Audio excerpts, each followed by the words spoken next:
जब भी हम किसी दूसरी कंट्री में शिफ्ट होने के बारे में सोच रहे होते हैं apart from our home country, तो सबसे पहले जो सवाल हमारे दिमाग में आता है वो होता है वहाँ का कॉस्ट ऑफ लिविंग। वहाँ पर हम कैसे सरवाइव कर पाएंगे, वहाँ पर का कॉस्ट ऑफ लिविंग कितना है, ये सारे सवाल हमारे मन में आते हैं। तो आज हम बात करने वाले हैं नॉर्वे के कॉस्ट ऑफ लिविंग के बारे में। तो अगर आप ये जानने में इंटरेस्टेड हो तो इस वीडियो को एंड तक जरूर देखिए, इसमें आपको काफी सारी इंफॉर्मेशन मिलने वाली है।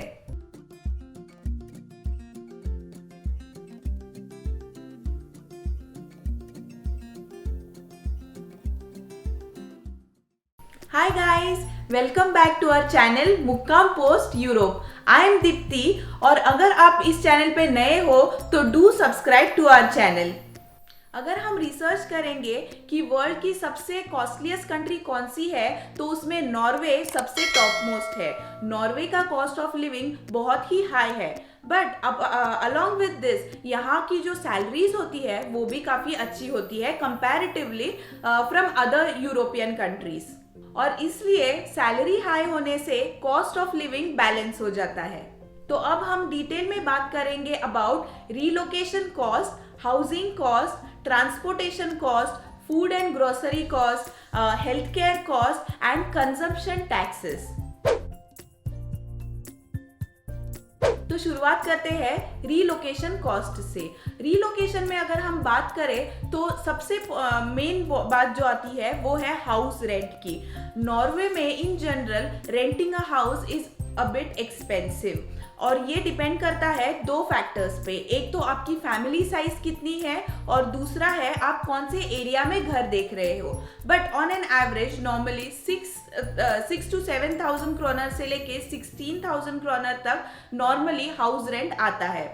अपार्ट फ्रॉम रेंट आपको डिपॉजिट भी पे करना होता है। Now this deposit amount is 3 months का rent of the house. Normally अगर 10,000 आपका रेंट है पर मंथ तो आपको डिपॉजिट में 30,000 to 40,000 क्रोनर्स अमाउंट भरनी पड़ती है, which is around 3 lakh Indian rupees.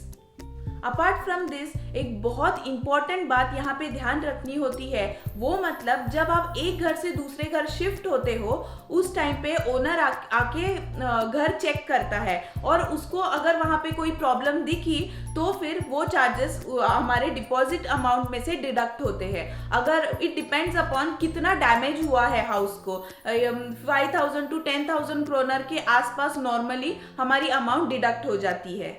लेकिन डरिए मत, ऐसा नहीं है कि सबको ही ये अमाउंट पे करनी होती है। If you take proper and good care of the property तो ऐसा कुछ भी नहीं है। बस अब हमें ये ध्यान रखना है कि उस घर को जैसे हमने लेते टाइम जैसे वो घर था वैसे ही उनको रिटर्न करना है। अब बात करते हैं अबाउट बाइंग द हाउस।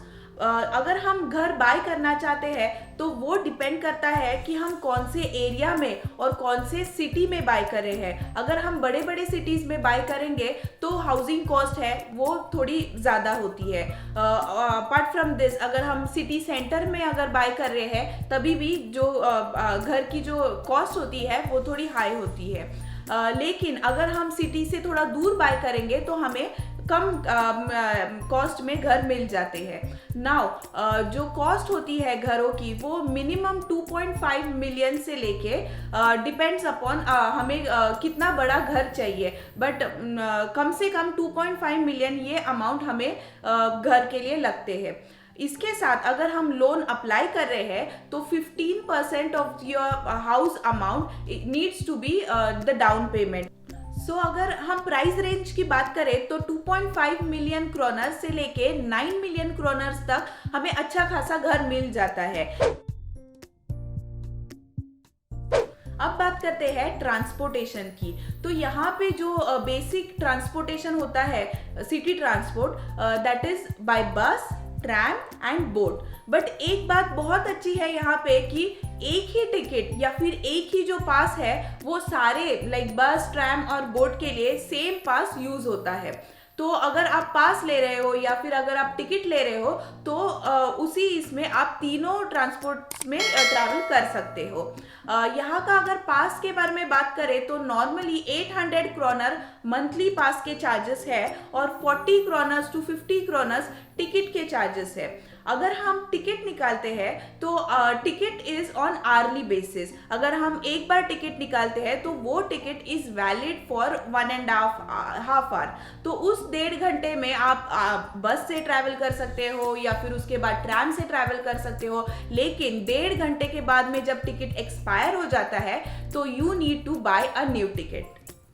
ये जो चार्जेस थे वो एडल्ट्स के लिए थे, लेकिन यहाँ पे स्टूडेंट कंसेशन और सीनियर सिटीजन कंसेशन भी है, तो उनके जो चार्जेस है वो हाफ ऑफ द अमाउंट है। तो अगर किड्स है या फिर सीनियर सिटीजन्स है उनके लिए जो पास का चार्जेस अगर हम कंसिडर करेंगे तो 400 क्रोनर्स है। लेकिन किड्स के लिए 0 to 6 ईयर्स के लिए उन्हें कोई भी ट्रैवल चार्जेस नहीं है, they can travel free of cost. और after 6 until the age of 18 अगर किड्स है तो उनके लिए सैटरडे और संडेज को फ्री ट्रैवल है। वीकडेज पे उन्हें टिकट निकालनी पड़ती है बट वीकेंड्स पे वो फ्री ट्रैवल कर सकते हैं। Now this depends upon which city you are living इन।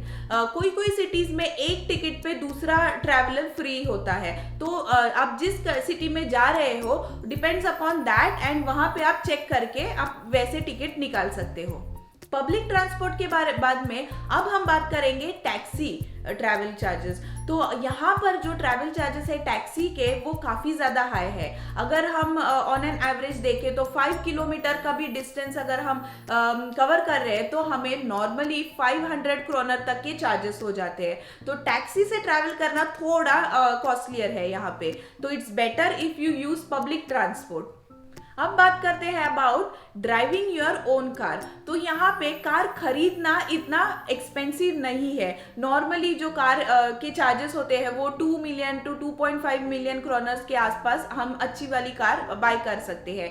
लेकिन कार बाय करने के बाद उसे चलाने के लिए हमें जो ड्राइविंग लाइसेंस होता है वो काफ़ी कॉस्टलियर है। इंडिया का ड्राइविंग लाइसेंस या फिर अपने होम कंट्री का ड्राइविंग लाइसेंस हमें यहाँ पे वैलिड नहीं है, तो उसके लिए हमें ड्राइविंग टेस्ट देना पड़ता है एंड देन आपको ड्राइविंग लाइसेंस मिलता है।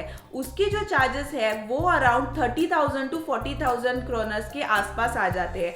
तो buying a car is not so expensive but getting a driving licence is much expensive. Now coming to food and grocery cost. अगर हम यहाँ का जो ग्रोसरी कॉस्ट है वो कंपेयर करें फ्रॉम अदर यूरोपियन कंट्रीज तो ऑलमोस्ट डबल द अमाउंट है।